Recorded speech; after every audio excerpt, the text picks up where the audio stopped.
यूँ तो अपने माता पिता से सभी लोग प्यार करते हैं, लेकिन खेसारी लाल जैसे शायद कोई हाँ, मैं दावा तो नहीं, गारंटी लूँगा कि भोजपुरी इंडस्ट्री के ट्रेंडिंग स्टार खेसारी लाल जैसे अपने माता पिता से जिस तरह मोहब्बत करता है, उसे शायद उस तरह शायद कोई ही करता होगा। क्योंकि खेसारी लाल उस गरीबी से उभरा है जिस गरीबी से उभरने के लिए शायद बड़े बड़े अभिनेता को या यूँ कह लीजिए बड़े बड़े लोग निकल ही नहीं पाएंगे, लेकिन खेसारी लाल हाँ उस गरीबी से भी निकला और उस मुकाम तक पहुंच गया जहां अब बड़े बड़े लोगों को पहुंचना मुश्किल होगा। लेकिन हम खेसारी लाल की बड़ाई क्यों कर रहे हैं?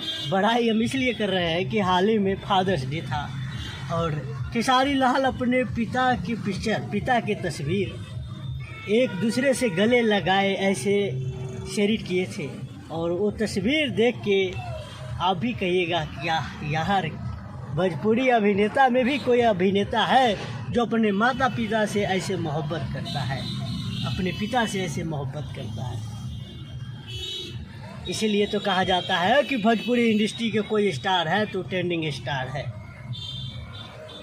ऐसे तो अपने माता पिता से सभी लोग मोहब्बत करते हैं, लेकिन ये तस्वीर देखिए, खुद देखिए और सोचिए कि हाँ कि यार ऐसे मोहब्बत कोई अगर अपने पिता से करेगा तो शायद बहुत कम लोग ही कर पाएंगे। लेकिन हाँ, खेसारी लाल वो अभिनेता है जो अपने गरीबी हर कुछ को पीछे छोड़कर आज वो मुकाम पे पहुंच गया जो शायद बड़े बड़े लोगों को पहुंचना मुश्किल होगा। ये picture Khesari Lal fathers day के दिन शेयर किया था और कैप्शन में लिखा था कि बाबूजी में हमार जान बसेला और उनका में हमार जान बसेला, मतलब उनका जान हमरा में बसेला, हमार जान उनका में बसेला। समझो इतना मोहब्बत करेला। अहिल तक कही थी भैया कि अपना फैमिली से तो सब प्यार मोहब्बत करता अपना माता पिता से, लेकिन खेसारी लाल जैसन कोई करता। खैर आपके का कहे के बा आप कमेंट में बताब और पवन सिंह के फैंस होबा तो दूरे भगवा हम समझे थे और खेसरिया के फैंस होबा तो वीडियो को शेयर जरूर करवा।